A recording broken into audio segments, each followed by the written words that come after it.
Okay, we are starting here for Daf Yotes. Begins with the a kitzer, which starts off that B'shas Kabbalah Satira. When we see the Torah, it says Panim v'Panim Dibur Hashem Menachem, face to face that Hashem speak with us. And the Alter Rebbe continues on to describe that what this means is that everybody b'pnimius was able to receive this level of Havaya. And as we described earlier, Havaya is comprised, of course, of the four letters Yud K Vav K, and we're sort of envisioning them more in a vertical alignment than a horizontal, standard right to left, but rather top to bottom. That the Yud is the Yud of the name is the level of Chachma. Chachma is predicated on a total level of Bittul, and therefore we are completely receptive to something that is beyond our comprehension. And it is referred to in Tillim as Maskil Le'esan, this strong sense of intellect, but not intellect as in data. It then goes to the first Hey, which is the level of Bina, which is the analysis. And these two levels together, the Yud, which is Bittul of Chachma, and then the Hey, which is Bina, and his Baininess is called the point within the chamber, or the two deep friends, that is a point that is expanded upon, and the two inseparable. Then we come to the letter Vav, which is drawing down from Chachma into Bina, like the vertical shape of the Vav, which is referred to as the strong stream, and Vav being the sixth letter, the gematria of 6, which represents the 6 midos as they are internalized within a person's character. And then we have the final Hey, which is the implementation through concentrated thought, machshava, spoken word, dibor, and behavior, which is Maisa of Torah. And this is what is referred to when it says the candle is lit on his head and it is taught. However, this idea that the name is not complete because we are in Galus, that is, that it's not drawn all the way down into the midas and into the application of the through the vushim of thought, speech, and action. And therefore, we need Hashem. First, we need to do the bris milah. We need to circumcise the corrosion around our heart. That through this we can even reach the level where Hashem circumcises the heart, not just, as we explained earlier, the foreskin around the heart that encases the heart and prevents the heart from having this experience, but rather Hashem himself, Umal Hashem Alikecha, the Yud Ke Vav Ke level, circumcises the heart itself. And this is indicated in the pasuk that continues on and says, Es Levavcha v'es Levav Zerecha, your heart and the heart of your offspring, which is a Rashi Tevis of Elul, because Elul is Yemei Ratzon, like we know in general. And this is what we daven, Yehei Shmei Rabim Levedach, that the Shem, Yud Ke, Shmei, Shin Mem, Shem, Yud Ke, should be expanded upon and blessed. That the Shem, Yud Ke, should be expanded, that it should be drawn down into the level of Vav. And this Hamshacha is through Machshava and Dibur of Torah and Ma'asav Mitzvahs. And this is what it means when Hashem says, I grant you the bracha. What is the bracha? That the Yud K should bless you. And this is through obeying the mitzvahs of Hashem. So we draw down the most intense level of godliness, the Yud K, into the most tangible application of Maisa. And even in the mitzvahs loisaseh, that is what we don't do, it too is rooted in the Yud K. And the mitzvahs aseh are rooted in the Vav K. That is, that the bracha of drawing down the light that ordinarily only encircles the world, that level which is referred to as atik, detached and separated, and we want to bring it down into this world, into the mamalik alamin, that it should have the completion of Hashem's name. The Yud K, that which is remote and abstract, should be embedded and linked with the Vav K, that which is immediate and tangible. And the power to do this is through Hashem saying, Anoichi, I, my very self, like the beginning of the Aseret HaDibros, through which it draws down this level of Shem Havai, and it draws down this bracha, that it should be Baruch Havai min ha'olam v'ad ha'olam, like it says in Tillim, that Hashem is blessed through all, penetrating through all levels of unclarity, of helam, of the concealment. And this is also the idea that Torah begins with the Beis, the Rashis, because Beis suggests bracha. And even though Aleph, where we might have anticipated Torah to begin, is itself the letters of the word Ella, fantastic, that is higher even than the letter Beis, But this level of Pella and Helam is when darkness and light are all the same, such an overwhelming level of godliness. Like it says in the Medrash in the beginning of Parshas Beis, that 26 generations was the Aleph. And then Hashem came to give the Torah, and he started with the Aleph of Anochi. Because through giving of the Torah, there is the opportunity to reveal godliness where it is otherwise concealed, Gilui Helam. And this draws down that level that we refer to as Anochi, that I, Hashem, my most intense sense of self, my true essential being, can become your personal relationship, Havaya Likecha. And that's why it's given on Har Sinai, because it came down into the level where Sinai, Sina al Hara, where there should be a despising for evil. So now we go back to the opening pasuk that says, Reeh, look, Anochi, me, my very self, grant you Hayoim this day bracha. That is, from the level of Aleph, Anochi, that is higher than the level Beis, it brings it down into Hayoim, into bracha, into your very self. And this is like it says in the Zayar and Parshas Vayetzi on the pasuk, Baruch Havayim in Olam Ado Olam, again, that Hashem is blessed, connected, pierces through all of those stages of concealment from the hidden world to the revealed world, like we say before we declare the 13 midas of Hashem's compassion.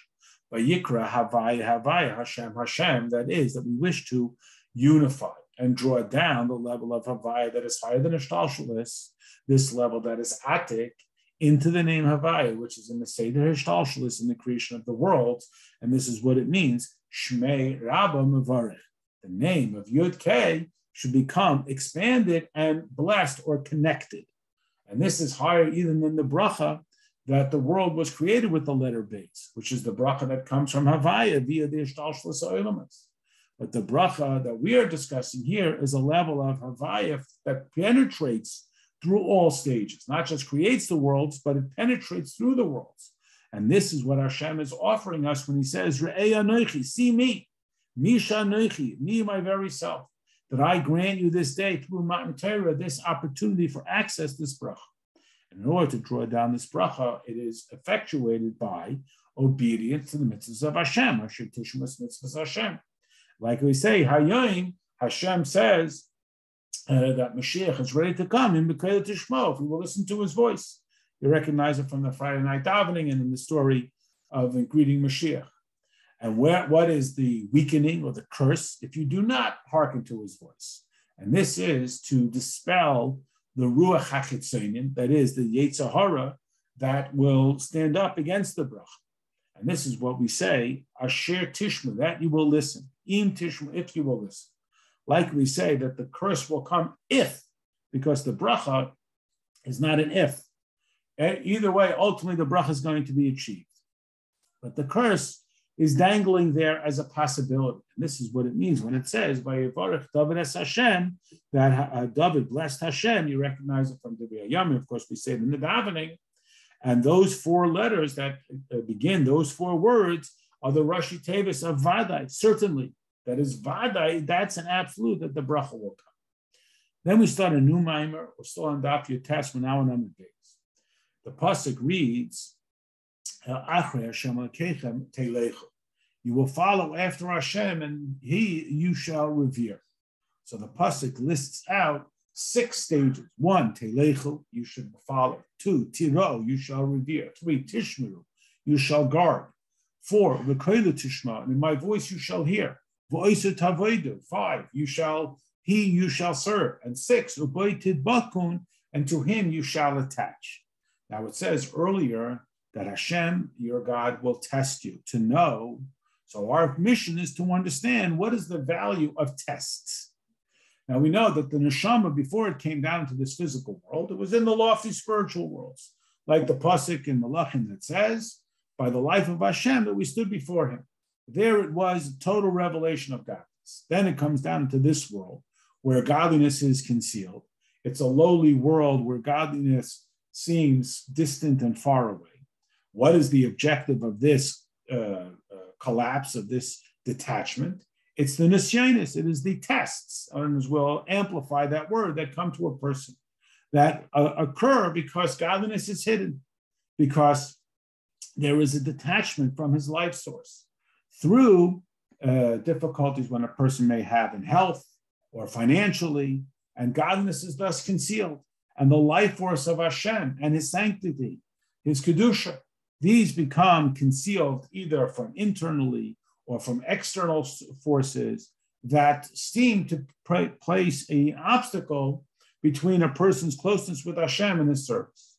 Because, as Yirmiyah says, the way of the wicked seems to be successful. And now comes along these miracles and wonders and sign makers and charlatans who say, come in my way, look at all the Rishayim and how well they do.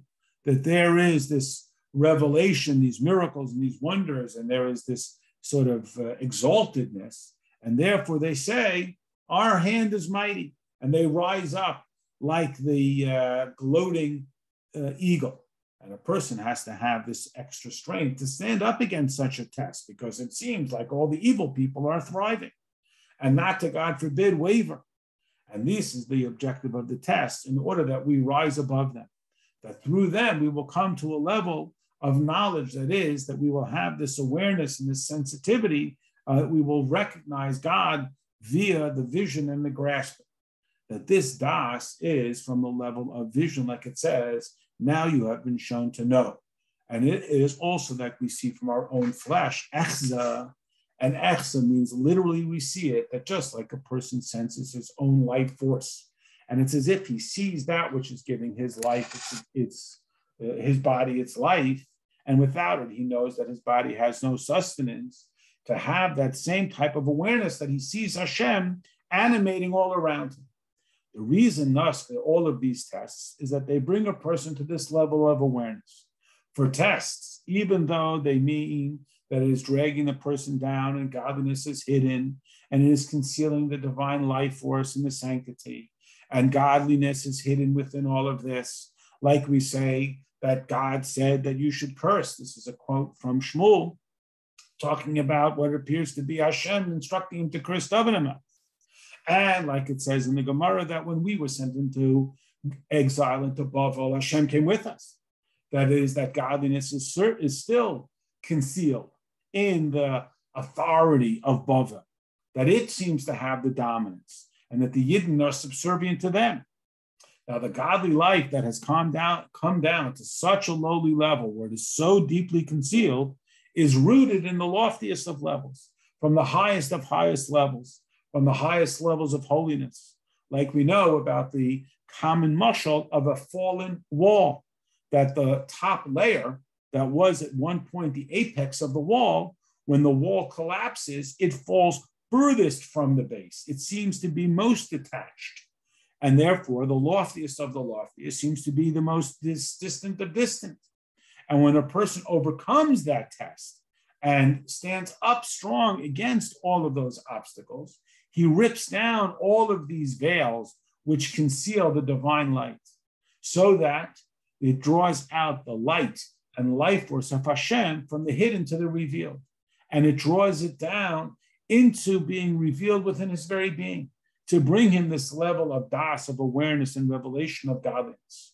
Like we say, Ki moitzi pi Hashem, he sees that it comes from God's mouth, even in his food. That's what gives him life, based on the pasuk, man does not live by bread alone, but by all that comes from God's mouth, because it is rooted in something much higher. So he no longer sees, in this case, the physical food as simply being a source of biological nourishment. Rather, he sees the divine life force that is within. And this is the divine spark that is concealed within tests, that is rooted in something higher than the test, than the spark that is in the food, because it has collapsed to such a low level. Like we know, it's similar to the idea of the face of the lion and the face of the ox that are described in the vision of Yecheskel, that the loftiest levels of godliness are manifest in the face of an animal. And thus it says, Achrei Hashem telechu, after or to the back of Hashem you shall go. Similar to what it says in Shir HaShirim. I am drawn after you and I run after you. Again, Acharecha, I am drawn after you. Acharayim, just the back. Similar to what it says, and I will hide, yes, hide my face, like a father who may hide himself from his son, in order that the son will pursue after him, so that the son's wisdom will be revealed. The classic example of not telling your child the answer to the homework so that they develop it on their own, that they will understand that it's not that the father is abandoning them, but it's only an opportunity for the child to seek the father out and to pursue him with that much greater enthusiasm. And then when the child discovers the father, they have a far greater simcha. They are drawn after them. They run after them, like the quote from Shir HaShirim, regarding which we say that they both shall celebrate and rejoice within it, that from this back to back, they will come to face. However, in order that there should be this revelation of Das within the person, that is, he will contemplate his intellect, the infinity of Ein Sof, each person according to their capacity, like it says in the Pirkei Avos, Yemin Bina Ein Das, that through his beingness analysis, we will expand our awareness, which will result in an expanded love that will flourish from that which is hidden in our heart, which is otherwise hidden deeply within the Nakuda of the Jew. Through contemplation, he will expand upon it, he will draw it out. This love will come from that which is hidden to that which is revealed. And this idea of contemplation that causes this expansion of this love is explained in the pasuk that says, Achrei Hashem Elokeichem Telechu. Because the idea of Achrei and the idea of Telechu, the idea of the back, and the idea of pursuing is based on what we say. In the brachas of davening, Hashem renews in his goodness every day continuously the act of creation. That every day there is a renewal of creation from nothing into something, just like it was in the 6 original days of creation, a creation of Yesh Miyayin. So too, it is renewed Yesh Miyayin Mamash. So how is this Yesh Miyayin? It says it all comes from Hashem, and all matters is naught before him. That everything down here in this world is as naught before Hashem. So why did we call creation Yesh Miyayin something from nothing? It's really the opposite. We are nothing, and Hashem is something. It is regarding this that David HaMelech writes in Tehillim, Ki imcha mikor chayim, with you is the source of life. V'orcha nira oren, your light, the light shines. That the emes is that the source of life is with you, because it all comes from you. Nevertheless, we call it Yesh Mi'ayin, because in your light there is the bright light. That is, this light and this expression, like the sunlight that comes from the sun, that isn't comparable to the essence of the sun, so too, the expression of all of the worlds and the creation of the worlds is only a glimpse of a glimpse of a glimpse. In your light, this is the Olam HaYisrael, the lofty light levels or lofty stages of awareness, higher worlds as we call them. You will see the light. Nirah, that is even in the Olam HaTachtonim, in the less naturally evidently godly circumstances, the lower worlds, where it's ordinarily just a glimpse of a glimpse of a glimpse. And therefore we say it is with you. And we don't say because you, which would suggest that you yourself are investing in it, but it is with you. That means that this source of life is totally surrendered within you, that is drawn down, that it draws down only a slight glimmer, because the very essence and fabric of Hashem, Kaviyachol, is not susceptible to the process of Hishtalshalis, the progression, or even the Hislapshus, the investiture in this world. We're now in Amadal. Therefore, we call the Bria, creation, a Yesh that comes from Ayin. That is, it comes from a level that is absolutely of no stature. That is, it has no identity. It's not from Atzmus Mahus. It's only from something that is, quote, considered like nothing compared to the essence of Hashem, just a slight glimpse. And this is the midah of Malchus, like it says in Tehillim, Malchuscha, your Malchus is the Malchus of all worlds. That through the concept that Hashem wanted to be king, this level of Malchus is only a name. It's an expression to somebody else, like I have a name so other people can connect with me, so that we can declare Hashem as king. It's only a slight glimmer. It's not the essence of Hashem. And this is why it's referred to as Achrei Hashem, after Hashem, or the back. Again, we pursue Telechu, let's call it shallow aspect of godliness. That's what our love is. And this is therefore called a pursuit. Like it says, we can that Avram Avinu progressed and traveled southernly. When a person will contemplate and think deeply from the very essence and depth of his heart, that all of the processes of shtalshelus are only a slight glimmer and insight, automatically, effortlessly, it will draw him to a love of Hashem. Like it says, who do I have in the heavens, and with you I do not desire. We don't just want this very shallow, minimal exposure. We want the whole thing.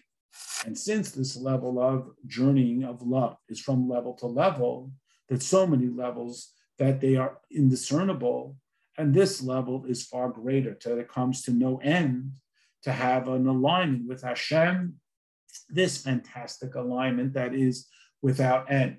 Since in truth, all worlds are only a slight glimpse, like it says in Tillim, that it is only the glory, Hoidai, al Eretz Shamayim, the Yaron Karan Amoi, his horn of glory is lifted up to his people, to the Jewish people who are close to him. They are close to him. They are Chelik Hashem Mamish, whereas the rest of the world is filled only with the glimmer of godliness. And in light of this, what a great simcha that there is such a love that is of such intense alignment that it says that we serve Hashem with joy, is the simcha of the person who contemplates and thinks about the source of all of life.